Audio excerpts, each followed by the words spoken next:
വെടിനിർത്തൽ കരാർ രണ്ടാം ഘട്ടം സംബന്ധിച്ച അനിശ്ചിതത്വം തുടരുന്നതിനിടയിൽ ഗസയിൽ കൂട്ടക്കുരുതി തുടർന്ന ഇസ്രായേൽ. പിന്നിട്ട് 24 മണിക്കൂറിനിടെ ആക്രമണത്തിൽ 5 കുട്ടികൾ ഉൾപ്പെടെ 14 പേർ കൊല്ലപ്പെട്ടു. ഇസ്രായേൽ ആക്രമണത്തെ തുടർന്ന് പലായനം ചെയ്ത കുടുംബങ്ങൾ അഭയം പ്രാപിച്ച ടെന്റുകൾ ലക്ഷ്യമാക്കിയായിരുന്നു ബോംബാക്രമണം. അൽമവാസി, സൈത്തൂൻ, ബുറൈജ്, നുസൈറാത്ത് എന്നിവിടങ്ങളിലാണ് ആക്രമണം നടന്നത്. ഇസ്രായേൽ വ്യാപക ആക്രമണം തുടരുന്ന സാഹചര്യത്തിൽ വെടിനിർത്തലിന്റെ ഭാവി അപകടത്തിലാണെന്ന് ഹമാസ് മധ്യസ്ഥ രാജ്യങ്ങൾക്ക് മുന്നറിയിപ്പ് നൽകി. ഒക്ടോബർ 10 യുഎസിന്റെ മധ്യസ്ഥതയിൽ രൂപീകരിച്ച വെടിനിർത്തൽ കരാർ ഇരുവിഭാഗവും അംഗീകരിച്ചെങ്കിലും തുടക്കം മുതലേ ഇസ്രായേൽ കരാർ വ്യവസ്ഥകൾ ലംഘിക്കുകയായിരുന്നു.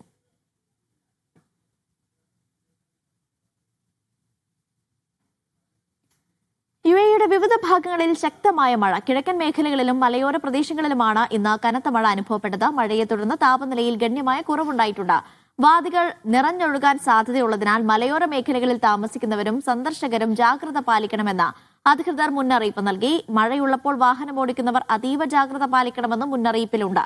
വരും ദിവസങ്ങളിലും രാജ്യത്തിന്റെ ചില ഭാഗങ്ങളിൽ ആകാശം മേഘാവൃതമായിരിക്കുമെന്നും ഒറ്റപ്പെട്ട മഴയ്ക്ക് സാധ്യതയുണ്ടെന്നും കാലാവസ്ഥാ നിരീക്ഷണ കേന്ദ്രം അറിയിച്ചു. ദുബായ് നഗരത്തിൽ മാലിന്യം വലിച്ചെറിയുന്നവർ സൂക്ഷിക്കുക. ഇത്തരം നിയമലംഘകരെ പിടികൂടാൻ നഗരസഭയുടെ AI ക്യാമറകൾ സജ്ജമായി കഴിഞ്ഞു. ക്യാമറയിൽ കുടുങ്ങിയാൽ 500 ദിർഹം അഥവാ 12,000 രൂപയിലേറെയാണ് പിഴ.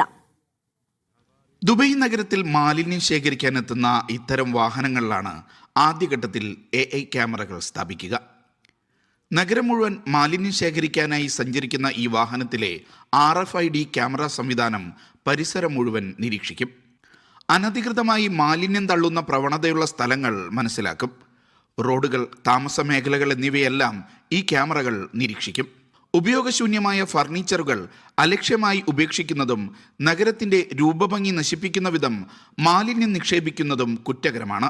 പരീക്ഷണഘട്ടത്തിന് ശേഷം കൂടുതൽ വിപുലമായ നിരീക്ഷണ ശൃംഖലകൾ നിലവിൽ വരുമെന്ന് മുനിസിപ്പാലിറ്റി അധികൃതർ പറഞ്ഞു.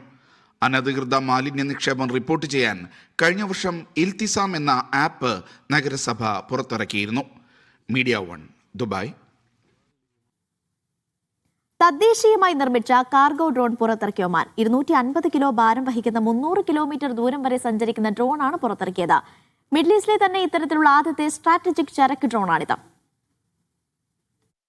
ഒമാൻ തദ്ദേശീയമായി നിർമ്മിച്ച സഹം എന്ന ചരക്ക് ഡ്രോണാണ് വിജയകരമായി പറന്നുയർന്നത്.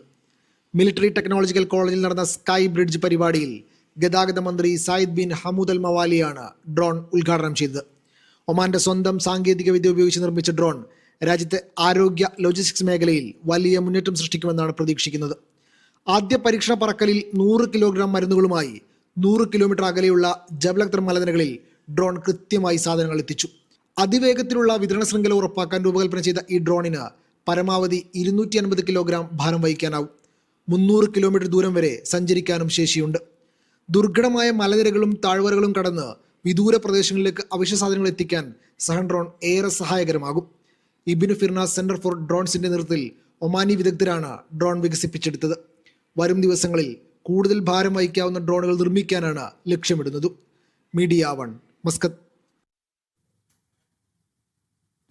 കുട്ടികളുടെ സോഷ്യൽ മീഡിയ ഉപയോഗം നിരീക്ഷിക്കണമെന്ന് Kuwait national child protection programme അറിയിച്ചു. സോഷ്യൽ മീഡിയ ആപ്പുകളും ഇലക്ട്രോണിക് ഗെയിമുകളും മാതാപിതാക്കൾ ശ്രദ്ധയോടെ നിരീക്ഷിക്കണം. കുട്ടികളുമായി തുറന്ന സംഭാഷണവും വിശ്വാസബന്ധവും വളർത്തേണ്ടതിന്റെ പ്രാധാന്യവും സംഘടന ചൂണ്ടിക്കാട്ടി. സംശയാസ്പദ മാറ്റം, ലൈംഗിക അതിക്രമ ശ്രമങ്ങൾ, ദുരുപയോഗം തുടങ്ങിയവ കണ്ടാൽ ഉടൻ അറിയിക്കാൻ കുട്ടികളെ പ്രോത്സാഹിപ്പിക്കണമെന്നും ഇത്തരം സംഭവങ്ങളിൽ ബന്ധപ്പെട്ട സുരക്ഷാ വിഭാഗങ്ങളെ മടിക്കാതെ ബന്ധപ്പെടണമെന്ന മുന്നറിയിപ്പും നൽകി. ഒരു കുട്ടിക്കെതിരായ ആക്രമണ കേസിൽ പ്രതിയെ അറസ്റ്റ് ചെയ്ത പശ്ചാത്തലത്തിലാണ് പ്രസ്താവന.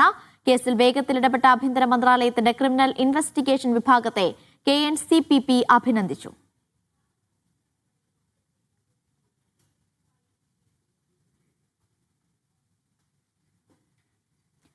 ജിദ്ദയിൽ മലയാളി യുവാവ് ഹൃദയാഘാതത്തെ തുടർന്ന് മരിച്ചു. മണ്ണാർക്കാട് അലനല്ലൂർ കാഞ്ഞിരപ്പാറ സ്വദേശി ചേർക്കയിൽ മുഹമ്മദ് ഫൈസലാണ് മരിച്ചത്.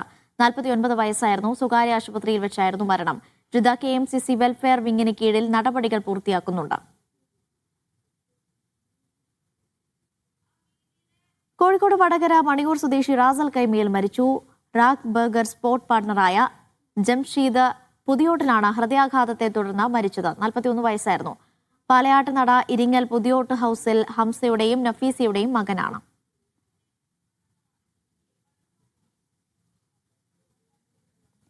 സഹോദര മതസ്ഥരുടെ അവകാശങ്ങൾ കൂടി സംരക്ഷിക്കുമ്പോഴാണ് മതേതരത്വം അർത്ഥപൂർണമാകുന്നതെന്ന് പ്രതിപക്ഷ നേതാവ് വി.ഡി. സതീശൻ. സമസ്തയുടെ സാന്നിധ്യം കരുത്തും ആത്മവിശ്വാസവുമാണെന്ന് അദ്ദേഹം പറഞ്ഞു. ഖത്തറിൽ സമസ്ത ശതാബ്ദി പ്രചാരണ സമ്മേളനത്തിൽ സംസാരിക്കുകയായിരുന്നു അദ്ദേഹം. എനിക്കിഷ്ടമുള്ള മതത്തിൽ വിശ്വസിക്കാനുള്ള അവകാശം എനിക്കുണ്ട്. ഞാൻ ആ ഇഷ്ടമുള്ള മതത്തിൽ വിശ്വസിക്കുമ്പോൾ തന്നെ എന്റെ സഹോദര മതത്തിൽപ്പെട്ട ഒരാളുടെ നേർക്ക് ആരെങ്കിലും കൈവിരൽ ചൂണ്ടിയാൽ അവനേക്കാളും മുമ്പിൽ നിന്ന് അവനെ സംരക്ഷിക്കുമ്പോഴാണ് ഇന്ത്യയുടെ മതേതരത്വം അർത്ഥപൂർണമാകുന്നത് എന്നുള്ള തിരിച്ചറിവാണ് നമുക്കുണ്ടാകേണ്ടത്. സമസ്തയുടെ ആ സാന്നിധ്യം ഞങ്ങൾക്കെല്ലാം ആശ്വാസമാണ്, ഞങ്ങൾക്കെല്ലാം കരുത്താണ്, ഞങ്ങൾക്കെല്ലാം വലിയ ആത്മവിശ്വാസമാണ് എന്ന് പ്രത്യേകം ഞാൻ പരാമർശിച്ചുകൊണ്ട് ആ മതേതര മൂല്യങ്ങളെ സംരക്ഷിക്കാൻ, ഭരണഘടനാ മൂല്യങ്ങളെ സംരക്ഷിക്കാൻ വിട്ടുവീഴ്ചയില്ലാത്ത മതേതരത്വം ഉയർത്തിപ്പിടിച്ചുകൊണ്ട് മുന്നോട്ട് പോകും എന്ന വാക്ക് മാത്രം. Public authority four civil aviation Kuwait അന്താരാഷ്ട്ര വിമാനത്താവളത്തിൽ വിമാന അപകട സംഭവങ്ങളിൽ അന്വേഷണത്തിന് കർശന മാർഗനിർദ്ദേശങ്ങൾ പുറപ്പെടുവിച്ചു. വിമാനത്താവളവുമായി ബന്ധപ്പെട്ട എല്ലാ സ്ഥാപനങ്ങളും ഏതെങ്കിലും അപകടമോ സംഭവമോ ഉണ്ടായാൽ അത് എയർക്രാഫ്റ്റ് ആക്സിഡന്റ്സ് ആൻഡ് ഇൻസിഡന്റ്സ് ഇൻവെസ്റ്റിഗേഷൻ ഓഫീസിലേക്ക് നിർബന്ധമായി റിപ്പോർട്ട് ചെയ്യണമെന്ന് നിർദ്ദേശം നൽകി. അപകടസ്ഥലം കൈകാര്യം ചെയ്യാനും നിയന്ത്രിക്കാനും AICIOക്കാണ് പൂർണ്ണ അധികാരം. സൗദിയിൽ സിവിൽ ഏവിയേഷൻ നിയമവും എക്സിക്യൂട്ടീവ് നിർദ്ദേശങ്ങളും ലംഘിച്ച സ്ഥാപനങ്ങൾക്കും വ്യക്തികൾക്കുമെതിരെയാണ് 1.38 കോടി റിയാലിന്റെ പിഴ. സിവിൽ ഏവിയേഷൻ പുറത്തുവിട്ട 2025 റിപ്പോർട്ടിൽ ഇതാണ് കണക്കുകൾ. ആകെ 609 ലംഘനങ്ങളാണ് രേഖപ്പെടുത്തിയത്. നിർദ്ദേശങ്ങൾ പാലിക്കാത്ത വിമാന കമ്പനികൾക്കെതിരെ 404 ലംഘനങ്ങൾ രേഖപ്പെടുത്തി. 67 ലക്ഷത്തിലധികം റിയാൽ പിഴയാണ് വിമാന കമ്പനികളിൽ നിന്ന് മാത്രം ഈടാക്കിയത്. എക്സിക്യൂട്ടീവ് നിയമങ്ങൾ പാലിക്കാത്ത 7 ലംഘനങ്ങൾക്ക് 5.25 ലക്ഷം റിയാൽ പിഴയും ഈടാക്കി. യാത്രക്കാരുടെ അവകാശ സംരക്ഷണ നിയമങ്ങൾ ലംഘിച്ചതിന് 136 കേസുകളിൽ നിന്നായി 50 ലക്ഷത്തിലധികം റിയാൽ പിഴ ലഭിച്ചു. വ്യക്തികൾക്കെതിരെ രേഖപ്പെടുത്തിയത് 43 ലംഘനങ്ങളാണ്. പെർമിറ്റ് ഇല്ലാതെ ഡ്രോൺ ഉപയോഗിച്ച് 4 പേർക്ക് 9,500 റിയാൽ പിഴ ലഭിച്ചു. വിമാനത്തിൽ അപകടകരമായ പെരുമാറ്റം നടത്തിയ 37 യാത്രക്കാർക്ക് 26,900 റിയാൽ പിഴ ചുമത്തിയതായും സിവിൽ ഏവിയേഷൻ അതോറിറ്റി അറിയിച്ചു. Sabith Saleem, media 1, Jeddah. Oman national ടീമുമായി കളിച്ചതിന്റെ സന്തോഷത്തിലാണ് സലാലയിലെ അണ്ടർ-19 ക്രിക്കറ്റ് ടീം. മസ്കത്ത് അമീറാത്തിലെ ക്രിക്കറ്റ് ഗ്രൗണ്ടിലായിരുന്നു ടൂർണമെന്റ്. ആദ്യമായി സലാലയിൽ നിന്നും ഒരു ടീം ഒമാൻ നാഷണൽ ടീമുമായി ഏറ്റുമുട്ടുന്നുവെന്ന പ്രത്യേകതയും ടൂർണമെന്റിന് ഉണ്ടായിരുന്നു. 4 മത്സരങ്ങളടങ്ങുന്ന പരമ്പര മസ്കത്തിലെ അമീറാത്ത് ക്രിക്കറ്റ് ഗ്രൗണ്ടിലാണ് നടന്നത്. അന്താരാഷ്ട്ര ക്രിക്കറ്റ് ഗ്രൗണ്ടിൽ കളിക്കുക, നാഷണൽ ടീമിനോട് ഏറ്റുമുട്ടുക തുടങ്ങി ഒന്നിലധികം സന്തോഷം കൂടിയുണ്ടായിരുന്നു സലാല അണ്ടർ-19 ടീമിന്. സലാല ഫാസ് അക്കാദമി ഹെഡ് കോച്ച് ലോയിഡ് കെല്ലറിന്റെ നേതൃത്വത്തിലായിരുന്നു tour. We are here in Muscat currently, and we are having a 4-day tour with the boys, with the under-19 team, and we are playing against the under-19 OC team. And this was a good opportunity for the boys for the first time, which happened actually. So we are looking forward to conduct more events like this, to bring more talented boys from all the way to Salalah to Muscat and give everyone an opportunity. Oman national senior team coach Duleep മെൻഡിസും Oman national താരങ്ങളും സലാലയിലെ കുട്ടി cricket താരങ്ങളോട് സംസാരിച്ചു. National academy നെറ്റ്സിൽ പ്രത്യേക പരിശീലനവും ഉണ്ടായിരുന്നു. ടാലൻറ്റഡായ കുട്ടികളുണ്ട്. അവർക്ക് മസ്കറ്റിൽ വന്ന് കളിക്കാനുള്ള അവസരം ഇനിയും ഉണ്ടാവും. അവർ ഒമാൻ ക്രിക്കറ്റ് അസോസിയേഷൻ നല്ല രീതിയിൽ നമുക്ക് സപ്പോർട്ട് ചെയ്തിട്ടുണ്ട്. ഒമാൻ ക്രിക്കറ്റ് അസോസിയേഷൻ തീർച്ചയായിട്ടും അവർ പറഞ്ഞിട്ടുള്ളത് മുന്നോട്ടുള്ള യാത്രയിലും അവർ കൂടെ നിൽക്കാം. സലാലയിലെ മുഴുവൻ കുട്ടികൾക്കും ഉപകാരപ്പെടുന്ന രൂപത്തിൽ നമുക്കിത് മാറ്റിയെടുക്കാൻ കഴിയും എന്നാണ് പ്രതീക്ഷ. സലാലയിൽ നിന്നും സീനിയർ ടീം, വുമൺ ടീം, അണ്ടർ-16 എന്നീ ടീമുകൾക്കും വരും മാസങ്ങളിൽ ഒമാൻ ഇന്റർനാഷണൽ ക്രിക്കറ്റ് ഗ്രൗണ്ടിൽ കളിക്കാനുള്ള അവസരവും ഒമാൻ ക്രിക്കറ്റ് വാഗ്ദാനം ചെയ്തിട്ടുണ്ട്. Media 1, Muscat. കുവൈത്തിലെ ജാബിർ സ്റ്റേഡിയത്തിൽ നടന്ന ഫ്രഞ്ച് സൂപ്പർ കപ്പ് മത്സരത്തിൽ മാർസെയിലിനെ പെനാൽറ്റി ഷൂട്ടൌട്ടിൽ പരാജയപ്പെടുത്തി പാരീസ് സെന്റ് ജെർമെയിൻ കിരീടം നേടി. വ്യാഴാഴ്ച രാത്രി നടന്ന മത്സരം നിശ്ചിത സമയത്ത് സമനിലയിൽ അവസാനിച്ചതിനെ തുടർന്ന് ഷൂട്ടൌട്ടിലേക്കായിരുന്നു തീരുമാനം. ആദ്യ പകുതിയിൽ PSG ആധിപത്യം പുലർത്തി 13-ാം മിനിറ്റിൽ ആദ്യ ഗോൾ നേടി. രണ്ടാം പകുതിയിൽ മാർസെയിൽ തിരിച്ചുവന്ന് 75-ാം മിനിറ്റിൽ പെനാൽറ്റിയിലൂടെ സമനില പിടിച്ചു. 87-ാം മിനിറ്റിൽ മാർസെയിൽ ലീഡ് നേടിയെങ്കിലും അവസാന ഘട്ടത്തിൽ PSG സമനില നേടി. നിർണായക സേവുകൾ നടത്തി PSG ഗോൾ കീപ്പർ 4-1 തകർപ്പൻ വിജയം സമ്മാനിച്ചു. അപ്സ്ട്രീം പദ്ധതികൾക്ക് തുടക്കം കുറിച്ച് കുവൈത്ത് ഓയിൽ കമ്പനി. $677 മില്യൺ മൂല്യമുള്ള നിരവധി കരാറുകൾ പ്രമുഖ അന്താരാഷ്ട്ര എണ്ണപ്പാട സേവന കമ്പനികൾക്ക് കുവൈത്ത് ഓയിൽ കമ്പനി നൽകി. രാജ്യത്തെ എണ്ണപ്പാടങ്ങളുടെ നീളം, വെൽ ലോഗിംഗ്, പെർഫോറേഷൻ തുടങ്ങിയ പ്രത്യേക സേവനങ്ങൾക്കായാണ് കരാറുകൾ അനുവദിച്ചത്. Western Atlas International, Halliburton Overseas, China National Logging Corporation, Weatherford എന്നീ സ്ഥാപനങ്ങളുമായാണ് KOC കരാർ ഒപ്പുവെച്ചത്. അവധിക്കാലവും പുതുവർഷവും ഒരുമിച്ചെത്തിയതോടെ കളക്ഷനിൽ ചരിത്രം കുറിച്ച് സൗദി ബോക്സ് ഓഫീസ്. കഴിഞ്ഞ മാസം മാത്രം നേടിയത് 1.25 കോടി റിയാലാണ്. തലീനി, അവതാർ, അനാക്കൊണ്ട തുടങ്ങിയ ചിത്രങ്ങളാണ് കളക്ഷനിൽ മുന്നിൽ. ചരിത്ര നേട്ടം സ്വന്തമാക്കിയിരിക്കുകയാണ് സൗദി ബോക്സ് ഓഫീസ്. കഴിഞ്ഞ വർഷം അവസാനത്തിൽ അഥവാ ഡിസംബറിൽ മാത്രം നേടിയത് 1.24 കോടി റിയാലാണ്. രാജ്യത്ത് അവധിക്കാലവും പുതുവർഷവും ഒരുമിച്ചതോടെയാണ് റെക്കോർഡ് കളക്ഷൻ. 33 സിനിമകളാണ് പ്രദർശനത്തിനെത്തിയത്.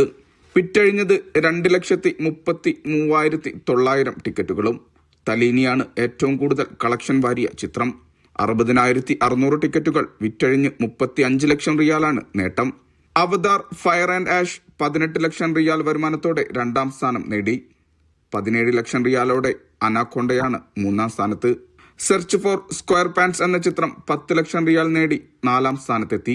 സിനിമാ മേഖലയുടെ വികസനത്തിനായി വിവിധ പദ്ധതികളാണ് രാജ്യത്ത് നടപ്പാക്കിയിട്ടുള്ളത്.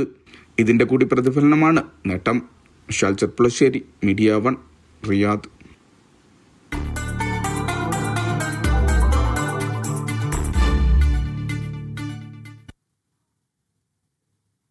തണുപ്പേറിയതോടെ സൗദിയിലെ റിയാദിൽ മലയാളികളുടേതടക്കമുള്ള ആഘോഷരാവുകൾ സജീവമായിരിക്കുകയാണ്.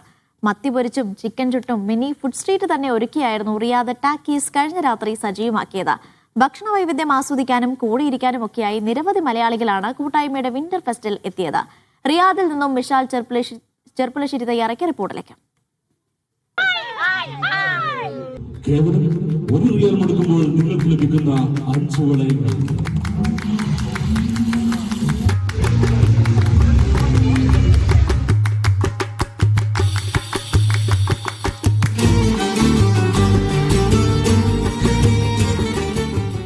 തണുപ്പേറിയതോടെ റിയാദിലെ രാത്രികളും സജീവമായിരിക്കുകയാണ്. ഞാനിപ്പോൾ നിൽക്കുന്നത് റിയാദിലെ പ്രധാന കമ്മ്യൂണിറ്റിയായ റിയാദ് ടാക്കീസ് ഒരുക്കുന്ന വിന്റർ സീസണിന്റെ ഭാഗമായാണ്. ഇന്നിവിടെ വിവിധ കലാപരിപാടികളോടൊപ്പം നിരവധി ഭക്ഷണ വൈവിധ്യങ്ങളാണ് വിളമ്പുക. അതിൽ മത്തി പൊരിച്ചതുണ്ട്, ഓംലെറ്റ് ഉണ്ട്, കോണുണ്ട്, ചിക്കൻ പൊള്ളിച്ചതുണ്ട്. അങ്ങനെ വിഭവ സമൃദ്ധമായിട്ടുള്ള വിഭവങ്ങൾ അല്ലെങ്കിൽ ഭക്ഷണ വൈവിധ്യങ്ങളാണ് വിളമ്പുക. ആ കാഴ്ചകൾ കാണാം, അതിൽ പങ്കെടുക്കാം.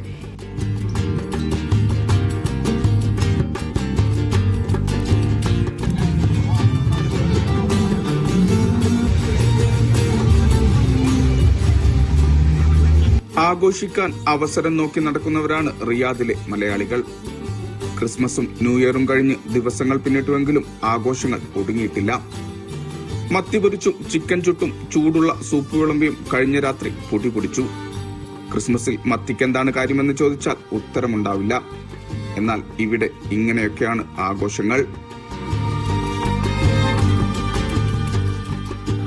എല്ലാ വർഷവും നടത്തി വരാറുള്ള വിന്റർ ഫെസ്റ്റാണ് റിയാദ് ടാക്കീസ് നടത്തുന്ന വിന്റർ ഫെസ്റ്റാണിത്. ആസ് യൂഷ്വൽ അടിപൊളിയാണ്. റിയാദിലെ ഒട്ടും അടിപൊളി എന്ന് മാത്രമല്ല വൈബാണ്, അതാണ് ഹൈലൈറ്റ്. പൊളിച്ച് എല്ലാരും സെറ്റാണ്, ഉറപ്പാണ്. ഇന്നൊരു കോഴിക്കോടത്തെ റിയാദ്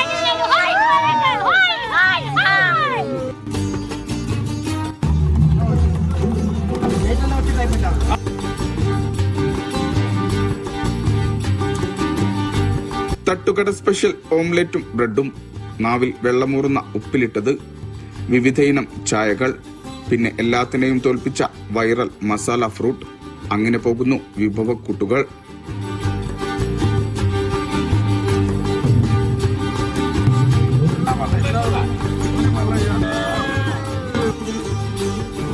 തണുപ്പിലെ ഓംലെറ്റും അതുപോലെ ബ്രെഡോ കഴിക്കാൻ നല്ല മൂഡാണ്. ഞാൻ എന്തായാലും സെലക്ട് ചെയ്തിരിക്കുന്നത് ഓംലെറ്റും ബ്രെഡും ആണ്. ഒരുപാട് ഫുഡ് നമ്മളിവിടെ അറേഞ്ച് ചെയ്തിട്ടുണ്ട്, ഗെയിംസ് അറേഞ്ച് ചെയ്തിട്ടുണ്ട്, അതേപോലെ തന്നെ ഒരുപാട് നൃത്യ പരിപാടികളും നമ്മളിവിടെ അറേഞ്ച് ചെയ്തിട്ടുണ്ട്. അപ്പോൾ ഈ ഒരു റിയാദിലെ തന്നെ ഇത്രയും എന്താ പറയുക ഒത്തൊരുമയോടുകൂടി ഈ ഒരു പരിപാടി നടത്തുന്നത് റിയാദ് ടാക്കീസിൻ്റെ ഒരു കരുത്ത് തന്നെയാണ്. തീർച്ചയായും ഞങ്ങളുടെ മെമ്പേഴ്സ് തന്നെയാണ് ഈ ഒരു കരുത്തിന് പ്രധാന കാരണം. കുടുംബത്തോടൊപ്പമാണ് റിയാദുകാർ റിയാദ് ടാക്കീസ് ഒരുക്കിയ വിന്റർ സീസണിൽ എത്തിയത്. കൊടും തണുപ്പിൽ അവരെല്ലാം മറന്ന് കൂടിയിരുന്നു. നാടും നാട്ടുകാരും രാഷ്ട്രീയവും സങ്കടങ്ങളുമെല്ലാം ആ രാവിൽ ചർച്ചയായി. പറയാനുണ്ടോ? ഇവിടെ കയറിയാൽ തന്നെ സൽക്കാരങ്ങളുടെ കളിയാണ്. ഞങ്ങൾ കോഴിക്കോട്ടുകാർ പറയുന്നത് അമ്മായി സൽക്കാരം എന്നാണ്. ടാക്കീസിന്റെ പരിപാടിക്ക് വന്നാൽ അമ്മായി സൽക്കാരം തന്നെ. നമ്മളെ റിയാദ് ടാക്കീസ് എന്ത് പ്രോഗ്രാം വെച്ചാലും സൂപ്പറാണ്. നമ്മളെല്ലാ പ്രോഗ്രാമിനും വരാറുണ്ട്. ഈ വിന്റർ ഫെസ്റ്റിന് എല്ലാ വർഷവും വരാറുണ്ട്. ഉഷാറാണ്. വൈകുന്നേരം 8 മണിക്ക് അൽ അക്കിയാൽ സുലൈ എക്സിറ്റ് 18 ഇസ്രയേൽ സംഘടിപ്പിച്ച പരിപാടി പുലരും വരെ തുടർന്നു.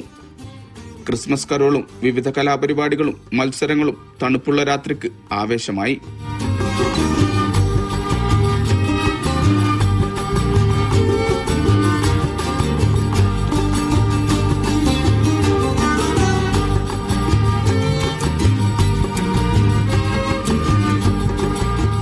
എല്ലാം കഴിഞ്ഞ് മടങ്ങാനിരിക്കുമ്പോൾ ക്യാമറയുടെ ലെൻസിലേക്ക് നോക്കി അവർ ആവേശത്തോടെ പറഞ്ഞത് ഇങ്ങനെയാണ്. അപ്പൊ നമ്മുടെ ഓണം പ്രോഗ്രാമും മറ്റു പ്രോഗ്രാമുകളും ജനങ്ങളിലേക്ക് എത്തിക്കാൻ വേണ്ടി നമ്മുടെ കൂടെ നിന്ന ചങ്ക് മീഡിയ വണ്ണിനും അവരുടെ ടീമിനും ഞങ്ങളുടെ ഹൃദയംഗമായ നന്ദി. കൂടാതെ happy Christmas and happy new year. We wish you a merry Christmas. We wish you. തണുത്തൊരു രാത്രി, വിവിധ ആഘോഷങ്ങളും അതോടൊപ്പം രുചികരമായ ഭക്ഷണങ്ങളും വിളമ്പി അതെല്ലാം ആസ്വദിച്ച് സന്തോഷകരമാക്കിയ സംതൃപ്തിയിലാണ് ഞാനിപ്പോൾ. വരും ദിവസങ്ങളിലും റിയാദിലെ രാത്രികൾ സജീവമാകും. റിയാദിൽ നിന്നും വിശാൽ ചെർപ്പുളശ്ശേരി, മീഡിയ 1. സൗദിയിൽ താമസ വിസയിലുള്ളവർക്ക് ഫൈനൽ എക്സിറ്റ് ലഭിക്കുന്നതിന് ഇഖാമയ്ക്ക് 30 ദിവസത്തിൽ കുറയാത്ത കാലാവധി ഉണ്ടായിരിക്കണമെന്ന് ഓർമ്മിപ്പിച്ച് ജവാസാത്ത് വിഭാഗം.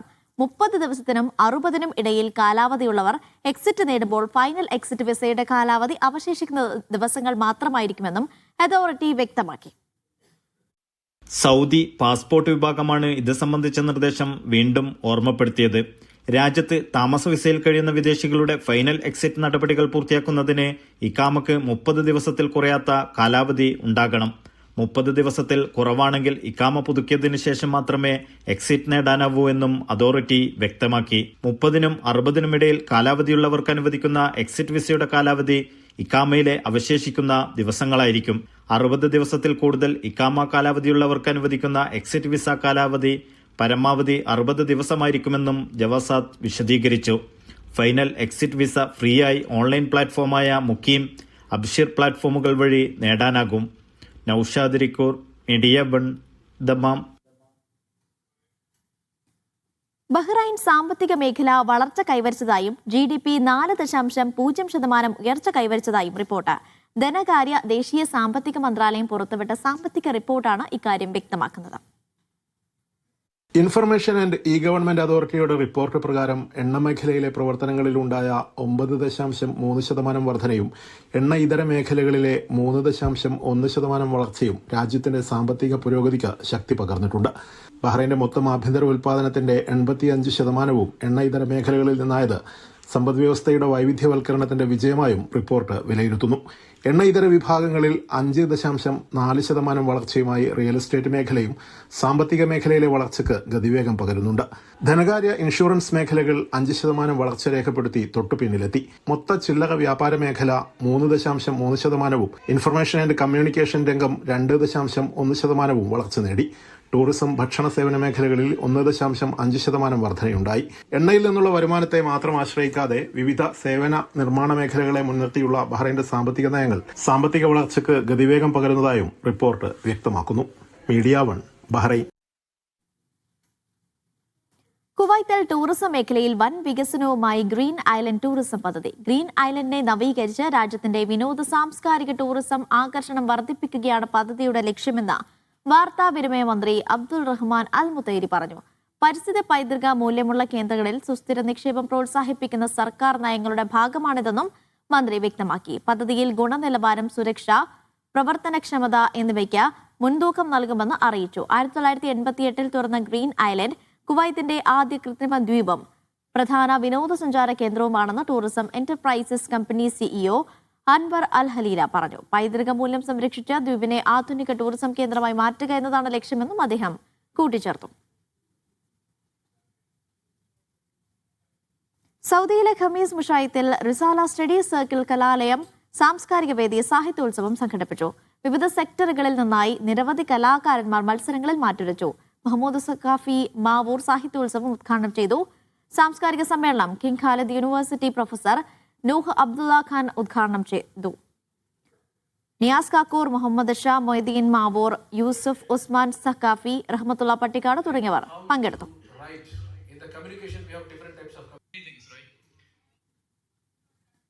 സൗദിയിലെ ജിദ്ദയിൽ ഫോക്കസ് ഇന്റർനാഷണൽ പുസ്തകമേള സംഘടിപ്പിക്കുന്നു. ബുക്ക് ഹറാജ് എന്ന പേരിൽ നാളെ വൈകിട്ട് 4 മണി മുതൽ ഷറഫിയ ഇന്ത്യൻ ഇസ്ലാഹി സെന്ററിൽ വെച്ചാണ് പരിപാടി. വായന പ്രോത്സാഹിപ്പിക്കുക, വായിച്ച പുസ്തകങ്ങൾ പരസ്പരം കൈമാറുക എന്നിവയാണ് പരിപാടി ലക്ഷ്യമിടുന്നത്. പുതിയതും പഴയതുമായ 2000-ഓളം പുസ്തകങ്ങളുള്ള പ്രത്യേക സ്റ്റാളുകളാണ് മേളയുടെ പ്രത്യേകത. Calligraphy, open canvas, ബുക്കെ, coffee corner തുടങ്ങിയ വ്യത്യസ്ത സ്റ്റാളുകളും പരിപാടിയുടെ ഭാഗമാകും. വാർത്താ സമ്മേളനത്തിൽ സ്വാഗത സംഘം കമ്മിറ്റി ചെയർമാൻ സലാഹ് കാരാടൻ, റഷാദ് കരുമാര, ഷഫീഖ് പട്ടാമ്പി, ജൈസൽ അബ്ദുറഹ്മാൻ തുടങ്ങിയവർ പങ്കെടുത്തു.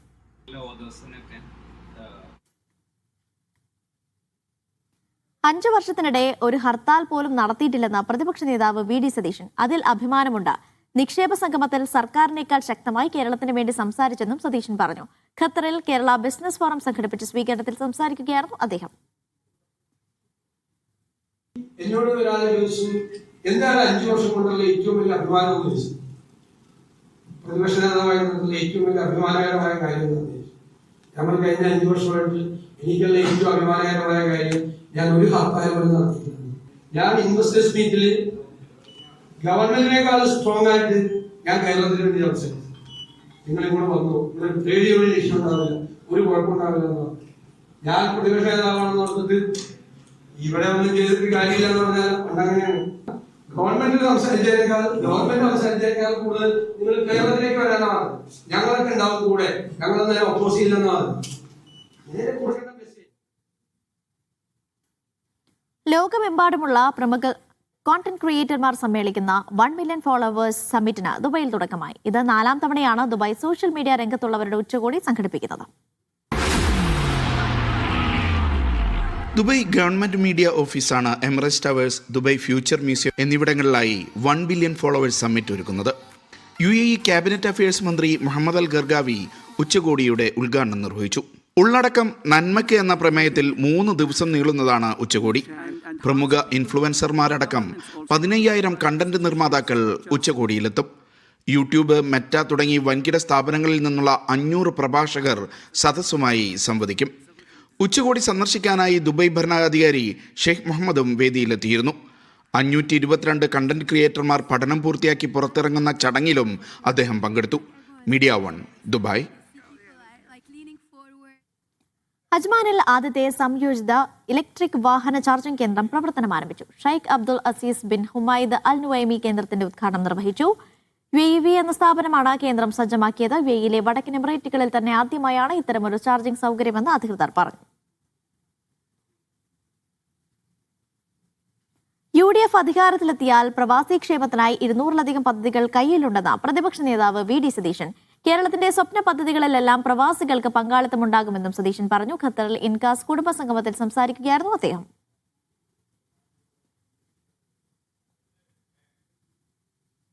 നിങ്ങളെ പ്രവാസികളെ എല്ലാ ഇത്തരം സംരംഭങ്ങളിലും, പുതിയ സംരംഭങ്ങളിലും നിങ്ങളെ പങ്കാളികളാക്കണം. അതാണ് ആഗ്രഹിക്കുന്നത്. ഞാൻ വലിയ തുകയൊന്നുമല്ല പറയുന്നത്, ചെറുത് എന്നുള്ള വലുത് വേണ്ടെന്നല്ല ഞാൻ പറഞ്ഞു. ഇന്നലെ KBF-ൽ ഞാൻ പറഞ്ഞു, വലിയ ഇൻവെസ്റ്റ്മെന്റുമായിട്ട് വരുന്നവർ അവരെ എയർപോർട്ടിൽ സ്റ്റേറ്റ് ഗവൺമെന്റിന്റെ പ്രതിനിധി കാത്തു നിൽക്കും. അവര് സ്റ്റേറ്റുകാരെ കൊണ്ടുപോകും. സ്റ്റേറ്റിന്റെ അതിഥിയായിരിക്കും. 200 പ്രോജക്റ്റാണ് NRI-കാർക്ക് വേണ്ടി. 200 പ്രോജക്ട്. ഞാൻ നിങ്ങളോട് തുറന്നു പറയുന്നത്, ആദ്യമായിട്ട് പറയാൻ ഇത് പ്രിപ്പയർഡാണ്.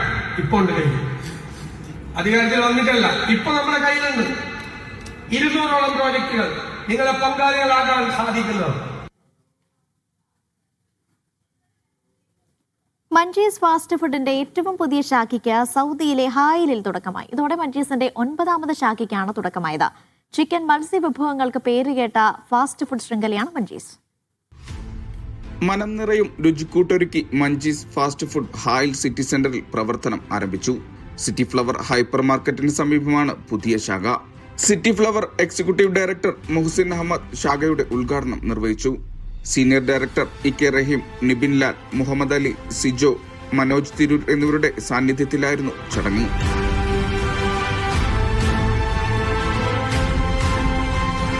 ബഹ്റൈനിലും സൗദിയിലും പ്രവർത്തിക്കുന്ന മഞ്ചീസ് വിവിധയിനം ചിക്കൻ മത്സ്യവിഭവങ്ങൾക്ക് പേരുകേട്ട ഫാസ്റ്റ് ഫുഡ് ശൃംഖലയാണ്.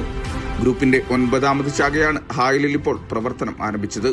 ഉദ്ഘാടനത്തോടനുബന്ധിച്ച് ചിക്കൻ ബ്രോസ്റ്റഡ് ഉൾപ്പെടെയുള്ള വിഭവങ്ങൾക്ക് പ്രത്യേക ഓഫർ പ്രഖ്യാപിച്ചു. വിവിധതരം ഫ്രഷ് ജ്യൂസുകൾ, ഡെസേർട്സ്, കിഡ്സ് സ്പെഷ്യൽ വിഭവങ്ങൾ, ക്ലബ് സാൻഡ്വിച്ച്, പൊട്ടാറ്റോസ് തുടങ്ങിയവ ഇവിടെ നിന്നും രുചിക്കാം. കുടുംബസമേതം വിഭവങ്ങൾ ആസ്വദിക്കാനുള്ള ഡൈനിങ് സജ്ജീകരണങ്ങളാണ് പുതിയ ശാഖയിലും ഒരുക്കിയിട്ടുള്ളത്. Media 1, Riyadh. പ്രതിപക്ഷ നേതാവ് BD സതീഷിനെ ആഘോഷപൂർവ്വം വരവേറ്റ് ഖത്തർ. ഖത്തർ ഇൻകാസ് സംഘടിപ്പിച്ച കുടുംബ സംഗമത്തിൽ 1500-ലേറെ പേരാണ് പങ്കെടുത്തത്. ദോഹയിൽ നിന്ന് അബ്ബാസ് മുഹമ്മദ് ചേരും. വരുന്ന നിയമസഭാ തെരഞ്ഞെടുപ്പിൽ കേരളത്തിൽ UDF എന്തായാലും അധികാരത്തിൽ വരും എന്നുള്ളതായിരുന്നു BD സതീഷിന്റെ ഇന്നത്തെ ഇവിടെ നടത്തിയ പ്രസംഗം. ഖത്തർ ഇൻകാസിന്റെ കുടുംബ സംഗമത്തിൽ സംസാരിക്കുകയായിരുന്നു അദ്ദേഹം. എന്ന് മാത്രമല്ല കേരളത്തിന്റെ വികസനത്തെക്കുറിച്ച്, കേരളത്തിലെ പദ്ധതിയെക്കുറിച്ച്, പ്രവാസികളുടെ പദ്ധതിയെക്കുറിച്ചുള്ള വ്യക്തമായ കാഴ്ചപ്പാടുകൾ കൂടി അദ്ദേഹത്തിന്റെ പ്രസംഗത്തിൽ അവതരിപ്പിക്കുകയുണ്ടായി. അദ്ദേഹം പറഞ്ഞ വളരെ പ്രധാനപ്പെട്ട കാര്യം, ഞാൻ കേരളത്തിൽ നിന്ന് വരുന്നത് പോലെയല്ല തിരിച്ചു പോകുന്നതെന്നാണ്. ഖത്തറിൽ വന്ന ശേഷം ഖത്തറിലെ കോൺഗ്രസ് പ്രവർത്തകരുടെ അവരുടെ താല്പര്യം കണ്ട് ഞാൻ ഒരു പുതിയ മനുഷ്യനായിട്ടാണ് കേരളത്തിലേക്ക് തിരിച്ചു പോകുന്നത് എന്നുള്ളത് കൂടി അദ്ദേഹം BD സതീശൻ അദ്ദേഹത്തിന്റെ പ്രസംഗത്തിൽ പറയുകയുണ്ടായി. ഖത്തർ ഇൻകാസിലെ പ്രവർത്തകരിൽ നമ്മുടെ കൂടെയുള്ള ഒരുപാട് ആളുകളുണ്ട്, ഭാരവാഹികളുണ്ട്, ജോസഫ് അടക്കമുള്ള ഭാരവാഹികൾ വരുന്നുണ്ട്. ഏതായാലും എങ്ങനെയുണ്ടായിരുന്നു? തീർച്ചയായിട്ടും ജനങ്ങളുടെ ആത്മബലമാണ് ആ രാജ്യത്തിന്റെ ശക്തി എന്ന് ഇവിടെ തീർച്ചയായിട്ടും പുള്ളിയുടെ ഈ പ്രസംഗത്തിലൂടെ ഞങ്ങൾക്കെല്ലാം സ്വപ്നം കാണാനുള്ള ഒരു പ്രചോദനമായിട്ട് മാറി. അതേപോലെ ഭാവി ഭദ്രമാക്കാനുള്ള സാമ്പത്തിക പദ്ധതി, അതിന് വ്യക്തതയും കാര്യവും തീർച്ചയായിട്ടും ഉണ്ടായിരുന്നു. തീർച്ചയായിട്ടും ഖത്തർ ഇൻകാസിന്റെ ശക്തമായ പിന്തുണ ഈ ഭാഗത്തുണ്ടായിരിക്കും. പ്രവാസികളെ സംബന്ധിച്ചിടത്തോളം പല 200-ലേറെ പദ്ധതികൾ പ്രവാസികൾക്ക് ഉണ്ടാകുമെന്നൊക്കെയാണ് അദ്ദേഹത്തിന്റെ പ്രസംഗത്തിൽ പറഞ്ഞത്. തീർച്ചയായും വളരെ ആവേശത്തിലാണ് ഞങ്ങളൊക്കെ ഉള്ളത്. കാരണം എന്ന് പറഞ്ഞു കഴിഞ്ഞാൽ വലിയൊരു വിഷനാണ് അദ്ദേഹം ഇവിടെ അവതരിപ്പിച്ചിട്ടുള്ളത്.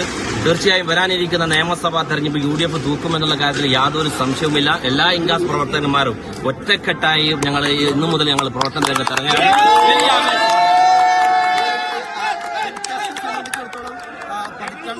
കുറച്ച് കാലങ്ങളായി രണ്ടായിരുന്ന ഇൻകാസാണ് ഇപ്പോൾ നിലവിൽ ഒന്നായതിനു ശേഷം മാത്രമേ ഖത്തറിലേക്ക് ഞാൻ ഉള്ളൂ എന്നുകൂടി അദ്ദേഹത്തിന്റെ പ്രസംഗത്തിൽ പറയുകയുണ്ടായി.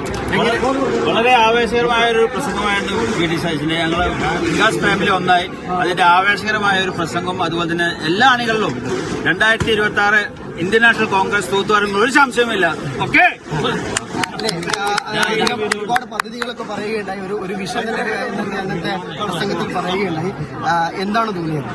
തീർച്ചയായിട്ടും UDF അധികാരത്തിൽ വരുന്നുള്ള ഒരു സംശയം ഉണ്ടായിരുന്നില്ല. പക്ഷേ അദ്ദേഹത്തിന്റെ പ്രസംഗത്തിന് ശേഷം ഞങ്ങൾക്ക് അത് കൂടുതൽ ആവേശം നൽകിയിരിക്കുകയാണ്. തീർച്ചയായിട്ടും UDF നല്ല ഭൂരിപക്ഷത്തോടുകൂടി തന്നെ കേരളത്തിലെ അധികാരത്തിൽ വരും എന്നുള്ളത് അദ്ദേഹത്തിന്റെ പ്രസംഗത്തിൽ നിന്ന് തന്നെ വ്യക്തമാണ്. സ്ത്രീകളെ സംബന്ധിച്ച് പറയുകയാണെങ്കിൽ അദ്ദേഹത്തിന്റെ അടുത്ത് ഒരുപാട് പദ്ധതികളുണ്ട്.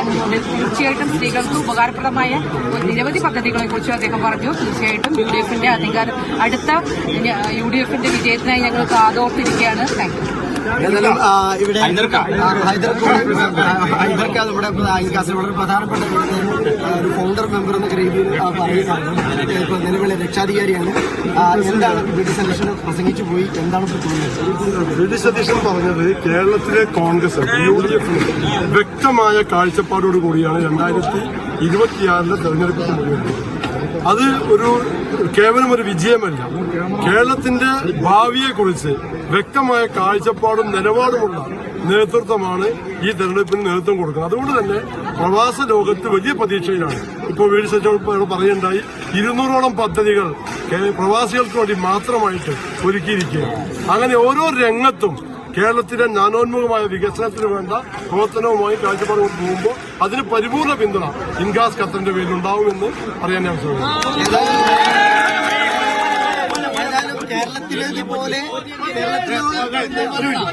കേരളത്തിലേതുപോലെയുള്ള ഒരു ആവേശമാണ് നിലവിൽ കേരളത്തിലേതുപോലെയുള്ള ഒരു ആവേശമാണ് ഖത്തറിൽ ദൃശ്യമായിക്കൊണ്ടിരിക്കുന്നത്. ഈ സ്കൂളിൽ തിങ്ങി നിറഞ്ഞ ആളുകൾ ഇവിടുത്തെ ഇന്നത്തെ സതീഷിന്റെ പ്രസംഗം കേൾക്കാൻ വേണ്ടി ഇവിടെ ഉണ്ടായിരുന്നു. ദോഹയിൽ നിന്ന്